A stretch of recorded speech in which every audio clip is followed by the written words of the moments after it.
नमस्ते, good morning everybody. या पाठामध्ये प्राथमिक आर्थिक व्यवसाय याच्यामध्ये पाठीमागच्या तासाला आपण प्राथमिक आर्थिक व्यवसायामध्ये दोन महत्त्वाचे व्यवसाय आहेत. ते म्हणजे शिकार व फळे कंदमुळे गोळा करणे या दोन प्राथमिक व्यवसायाची माहिती आपण पाहिलेली आहे. तर आज या ठिकाणी आपण प्राथमिक आर्थिक व्यवसायामध्ये तिसरा महत्त्वपूर्ण व्यवसाय आहे तो म्हणजे लाकूडतोड या व्यवसायाची आपण या ठिकाणी माहिती पाहणार आहोत. आता लाकूडतोड हा व्यवसाय पाहिलं तर हा अतिशय प्राचीन असणारा व्यवसाय आहे, परंपरागत असणारा व्यवसाय आहे. कारण मानवाला अन्न वस्त्र निवारा या गरजेमध्ये अन्न शिजवण्यासाठी पूर्वीपासूनच मोठ्या प्रमाणात लाकूड आवश्यक लागतंच किंवा आवश्यक असतंच. आणि यामध्ये तो इंधन म्हणून या लाकडाचा वापर मोठ्या प्रमाणात करीत असे. तर अलीकडं 1980 नंतर नैसर्गिक वायूचा मोठ्या प्रमाणात वापर सुरू झाल्यापासून घरोघरी आपल्याला LPG सिलेंडरचे जे गॅस आहेत त्याच्या माध्यमातून इंधनाचा जो मोठा प्रश्न होता तो कमी झालेला आपल्याला दिसून येतो, की ज्याच्यामुळं मोठ्या प्रमाणात होणारी जी वृक्षतोड आहे ती कमी प्रमाणात झालेली आपल्याला या ठिकाणी दिसून येते. पर्यावरणाच्या दृष्टिकोनातून आपण जर पाहिलं तर वृक्षांची संख्या खूप मोठ्या प्रमाणात असणं ही काळाची गरज आहे. आज आपण जर पाहिलं तर वनक्षेत्र कमी कमी होत चाललेलं दिसून येतं. दक्षिण अमेरिका, आफ्रिका खंड आणि युरोप खंडामध्ये वृक्षांची संख्या ही जरा बऱ्यापैकी असलेली आपल्याला या ठिकाणी दिसून येते. बाकी इतर खंडांमध्ये मोठ्या प्रमाणात वृक्षतोड झालेली आहे. पर्यावरणाच्या दृष्टीनं 33% वनांच्या आच्छादनाखाली जमीन असावी असं पर्यावरण तज्ज्ञाचं मत आहे. परंतु अलीकडं वाढती लोकसंख्या आणि या वाढत्या लोकसंख्येमुळे लोकांच्या ज्या गरजा आहेत या गरजा पूर्ण करण्यासाठी अनेक वृक्षांची वृक्षतोड मोठ्या प्रमाणात होत असलेली दिसून येते. आता पृथ्वीवर सापडणारे हे जे वृक्ष आहेत हे अनेक आपल्याला या ठिकाणी अक्षवृत्तीय विस्तारानुसार आपल्याला ठिकठिकाणी आढळत असलेले दिसून येतात. यामध्ये काही ठिकाणी कठीण लाकूड आहे, काही ठिकाणी मऊ लाकूड आहे, काही ठिकाणी श्रममिश्र लाकूड आपल्याला या ठिकाणी दिसून येतं. प्रत्येक वनांचं महत्त्व हे आपल्याला दिसून येतंच. कारण काही वन औषधी या विशेषतः औषधांसाठी त्याचा वापर केला जातो. काही वन औषधींपासून आपल्याला या ठिकाणी काही महत्त्वाचे पदार्थ आपल्याला या ठिकाणी मिळत असतात की जे आपण फळे कंदमुळे गोळा करणे याच्यामध्ये आपण पाहिलेले आहेत. मग डिंक असेल, लाक असेल, राळ असेल, अशा अनेक पदार्थ आहेत की जंगलांमधून वनांमधून मोठ्या प्रमाणात मिळत असतात. परंतु लाकूडतोड व्यवसाय हा आता सध्याच्या घडीला आपण जर पाहिलं तर 780 कोटीच्या पुढं लोकसंख्या जगाची एकूण आहे. आशिया खंडामध्ये जर पाहिलं तर एकूण लोकसंख्येपैकी 60% लोकसंख्या आहे. आणि या खंडामध्ये प्रचंड प्रमाणात वृक्षतोड आपल्याला झालेली दिसून येते. आता वनांचे प्रकार आपण जर अक्षवृत्ती स्थानानुसार जर पाहिले तर विषुववृत्तीय सदाहरित वनांचा प्रदेश आपण या ठिकाणी पहिला पाहू शकतो. आता हा विषुववृत्तीय सदाहरित वनांचा प्रदेश, या प्रदेशामध्ये वर्षभर सूर्याची किरणं अतिशय सरळ अतिनील किरणं या ठिकाणी पडत असलेली दिसून येतात.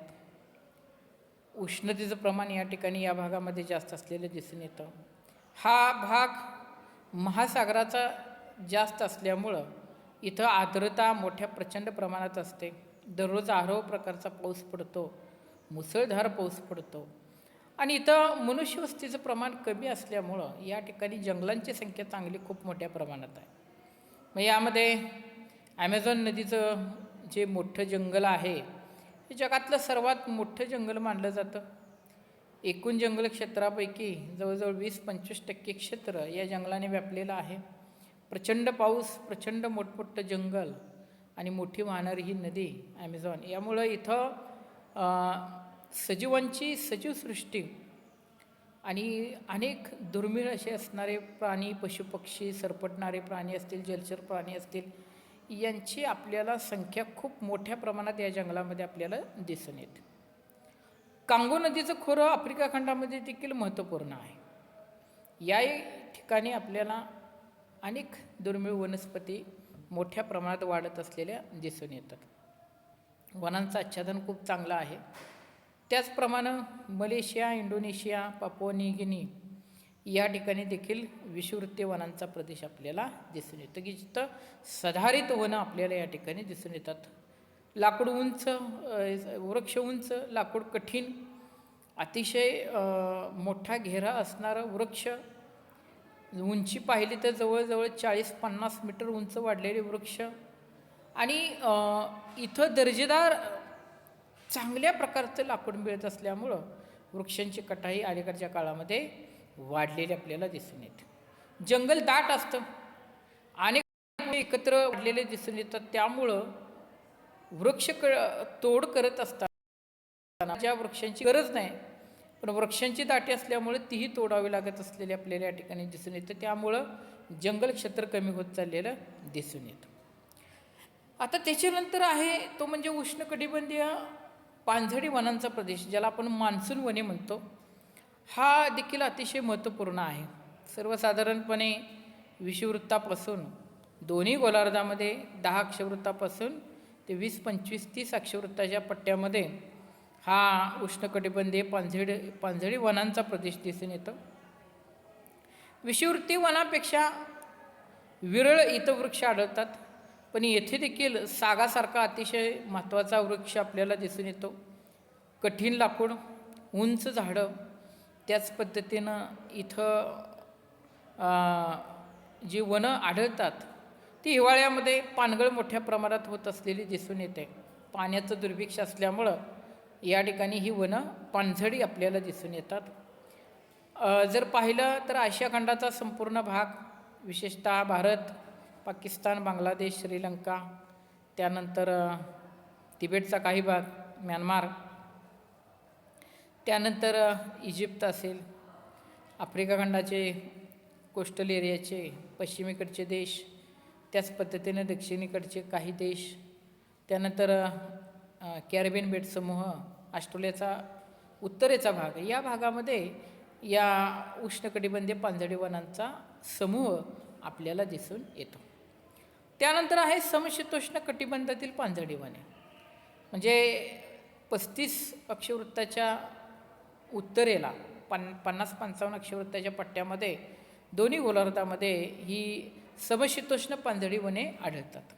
यामध्ये ओक असेल, फर असेल, स्प्रूस असेल, पाईन असेल, चांगले वृक्ष आपल्याला या ठिकाणी दिसून येतात. थोडेसे मऊ लाकडाचे वृक्ष आपल्याला या ठिकाणी दिसून येतात. आणि भूमध्य सभोवतालचा पट्टा, युरोप खंडाचा दक्षिणेकडचा भाग, त्यानंतर संयुक्त संस्थाने कॅनडाचा मध्य भाग, अर्जेंटिना, उरुग्वे, पराग्वे देश, ऑस्ट्रेलियाचा दक्षिणेकडचा भाग, असे हे विविध देश, किंवा रशियामध्ये सायबेरियाचा दक्षिणेकडचा भाग, या ठिकाणी ही समशीतोष्ण कटिबंधीय पानझडी वने आपल्याला आढळून येतात. मंगोलियामध्ये काही भाग दिसून येतो. आणि हेही वृक्ष अतिशय महत्त्वपूर्ण आहे. इथंही या वृक्षांची तोड मोठ्या प्रमाणात होत असलेली दिसून येते. शेवटी समशीतोष्ण कटिबंधीय सूचीपर्णिम म्हणजे शीत कटिबंधामध्ये आढळणारे वृक्ष. तर 1000 हेक्टरवर एकच प्रकारचे वृक्ष आपल्याला या ठिकाणी दिसून येतात. मोठ्या प्रमाणामध्ये 1000 हेक्टरवर एकाच प्रकारचं वृक्ष असल्यामुळं त्याच पद्धतीनं हे जे वृक्ष आहेत, मऊ, अतिशय मऊ असणारं लाकूड, विशेषतः कागद बनवण्यासाठी या लाकडांना फार मोठ्या प्रमाणात मागणी असते. त्याच पद्धतीनं या लाकडांपासून फर्निचर्स किंवा घरं जी बांधली जातात ती उबदार ठेवण्यासाठी, म्हणजे थंडीच्या प्रदेशामध्ये लाकडांपासून जी घरं तयार केली जातात त्याच्यामुळं खूप मोठ्या प्रमाणात ऊब निर्माण होते. त्यामुळे या लाकडांना मागणी असलेली दिसून येते.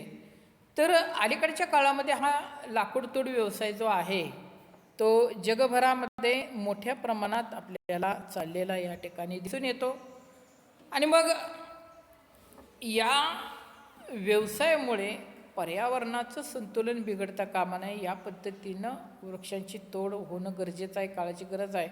परंतु मानव ही गोष्ट विसरताना आपल्याला या ठिकाणी दिसून येतो. आणि म्हणूनच अलीकडच्या काळामध्ये या व्यवसायामुळं जंगल क्षेत्र झपाट्यानं कमी होत आहे आणि पर्यावरणाची समस्या गंभीर होत असलेली आपल्याला या ठिकाणी दिसून येते. आता त्यानंतर चौथा प्रमुख व्यवसाय आहे प्राथमिक आर्थिक व्यवसायामधला, प्राथमिक आर्थिक क्रियांमधला, तो म्हणजे आहे मासेमारी. आता मासेमारी हा व्यवसाय आपण जर पाहिला तर हा प्राचीन व्यवसाय आहे.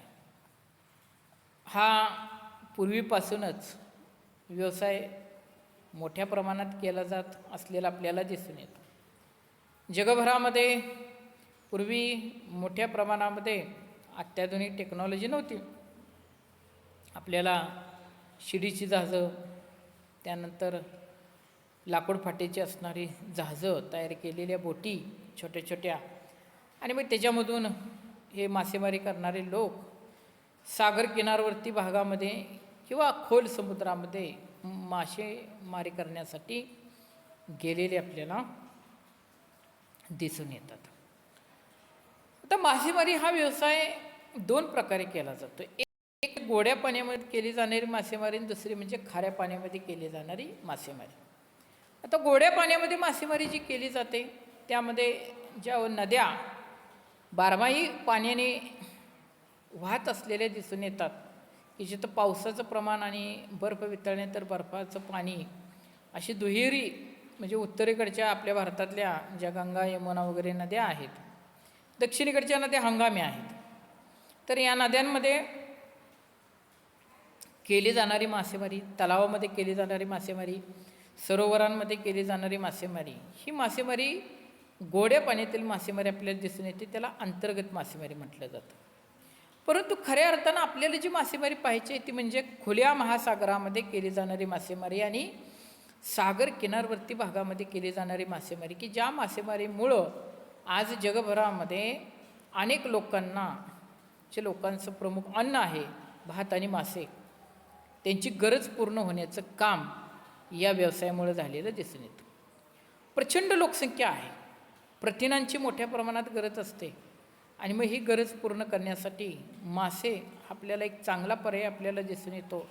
आणि म्हणूनच समुद्रामधून, खोल समुद्रामधून मोठ्या प्रमाणात माशाची पकड केली जाते आणि हे मासे आंतरराष्ट्रीय बाजारपेठेमध्ये विक्रीसाठी पाठवले जातात. आता मासेमारी हा व्यवसाय करत असताना या व्यवसायावरती काही परिणाम करणारे घटक आपल्याला दिसून येतात. आता ही मासेमारी कुठं कुठे केली जाते, कोणकोणत्या क्षेत्रामध्ये केली जाते, तर डॉगर बँक आहे, ग्रँड बँक आहे, ऑस्ट्रेलियाच्या किनारवर्ती भागामध्ये आहे, आफ्रिका खंडाच्या पश्चिम किनारपट्टीमध्ये आहे, ग्रीनलँडच्या दक्षिण किनारपट्टीवरती आहे, युरोप खंडाचं जे डॉगर बँक क्षेत्र आहे तिथं आहे, पॅसिफिक महासागराचं क्षेत्र जपानचं जे आहे, ओखोटस्काचा समुद्र जो आहे तिथं आहे, किंवा भारताच्या दक्षिण भागामध्ये किंवा अरबी समुद्राच्या कोस्टल एरियामध्ये. जगभरामध्ये या प्रमुख ठिकाणी मासेमारी केली जाते. आता मासेमारी या घटकावरती प्राकृतिक आणि मानवी घटक परिणाम करत असलेले आपल्याला दिसून येतात. सुरुवातीला आपण जर पाहिलं तर पूर्वी फक्त हे लोक उपजीविकेसाठीच करत होते, परंतु अलीकडे व्यापारी दृष्टिकोनातून या व्यवसायामधून मोठ्या प्रमाणात उत्पन्न प्राप्त होत असल्यामुळं आज काही ठराविक असे देश जे आहेत की जे देश मासेमारीचं व्यापारी दृष्टिकोनातून उत्पादन घेण्यास सुरुवात केलेली आहे. त्यामध्ये जपान आहे, त्यानंतर चीन आहे, ऑस्ट्रेलिया आहे, त्यानंतर भारतसुद्धा आहे, युरोप खंडातील विविध देश, संयुक्त संस्थाने, त्यानंतर अलास्का आहे, कॅनडा आहे. हे जे देश मासेमारीमध्ये प्रचंड मोठ्या प्रमाणामध्ये उत्पादन मिळवण्याचा प्रयत्न करत असलेले दिसून येते. आता यावरती प्राकृतिक घटकांचा परिणाम कसा होतो, तर यासाठी सर्वात महत्त्वपूर्ण म्हणजे आपल्याला समुद्राचा जो भूभाग आहे तो उथळ असावा. साधारणपणे 200 मीटरपेक्षा कमी खोलीचा जो भाग आहे की ज्याला उथळ समुद्र म्हटलं जातं, तो जर असेल तर तिथं माशांची चांगल्या प्रकारे आपल्याला पकड करता येते. आता हे का, तर खोल समुद्रामध्ये माशांना खाद्य मिळू शकत नाही. लक्षात घ्या, जर खोली जास्त असेल, 1000, 2000, 5000, अगदी 10,000 मीटर खोल असणारे समुद्र आपल्याला दिसून येतात. पण तिथं माशांना मोठ्या प्रमाणामध्ये खाद्य मिळू शकत नाही. तर जिथं उथळ समुद्र आहे, जिथं सूर्याची किरणं जिथपर्यंत पोचतात, विशेषतः जर जमिनीचा भूभाग असेल आणि तिथपर्यंत सूर्याची किरणं पोचत असतात, तर तिथं माशांचं जे खाद्य आहे प्लवक, त्या प्लवकाची निर्मिती होते. आणि हे प्लुकोटीन किंवा याला प्लवक म्हटलं जातं, हे खाण्यासाठी या उथळ समुद्राच्या भागामध्ये मासे मोठ्या प्रमाणामध्ये एकत्रित येतात. तिथंच माशांचं असणारे जे बीज आहे ते बीज पण सोडलं जातं. नवीन माशांचे पैदास देखील या भागामध्ये होत असल्यामुळं ज्याला भूखंड मंचाचा समुद्र आहे, उथळ समुद्र आहे, अशा ठिकाणी आपल्याला मोठ्या प्रमाणात मासे पकडता येऊ शकतात. मग डॉगर बँक क्षेत्र असेल, ग्रँड बँक असेल किंवा पॅसिफिक महासागरामध्ये चीनचा जो ओखोत्स्क समुद्र आहे, त्या ठिकाणी मोठ्या प्रमाणामध्ये आपल्याला माशांची पकड झालेली आपल्याला या ठिकाणी दिसून येऊ शकतं. आता त्यानंतर जिथं उष्ण प्रवाह आणि शीत प्रवाह एकत्रित येतात, अशा ठिकाणी देखील मोठ्या प्रमाणामध्ये माशांची पकड केली जाते. कारण जिथं उष्ण प्रवाह आणि शीतप्रवाह एकत्रित येतात तिथं प्लवकाची निर्मिती होते. आणि साहजिकच दोन्ही प्रवाहामधून येणारे जे मासे आहेत ते संगमाच्या ठिकाणी येतात आणि त्यामुळं माशांची मोठ्या प्रमाणात तिथं पैदास होते आणि ते क्षेत्र मासेमारीसाठी उत्तम मानलं जातं. उदाहरणार्थ क्युरोशिओ उष्ण प्रवाह आणि आयोशिओ थंड प्रवाह जिथं एकत्रित येतात तिथं मासेमारी केली जाते. त्याच पद्धतीनं आपण डॉगर बँक, ग्रँड बँक क्षेत्र जर पाहिलं तर उत्तरेकडून येणारे शीतप्रवाह आणि विषुववृत्ताकडून अटलांटिक महासागरामध्ये जाणारे गल्फ प्रवाह आहेत, उष्ण प्रवाह आहेत, विषुववृत्तीय प्रवाह आहे, सारोगसो समुद्रामधून जाणारा उष्ण प्रवाह आहे. हे प्रवाह जिथं दोन्ही प्रवाह एकत्रित येतात तिथं हा मासेमारी व्यवसाय प्रचंड प्रमाणात चालत असलेला दिसून येतो. आता यानंतर मासेमारी व्यवसायावर परिणाम करणारे जे घटक आहेत किंवा खाणकाम व्यवसाय आहे, त्या व्यवसायाची माहिती आपण पुढील पाठाला पाहूया. आज या ठिकाणी थांबूया. धन्यवाद. थँक्यू.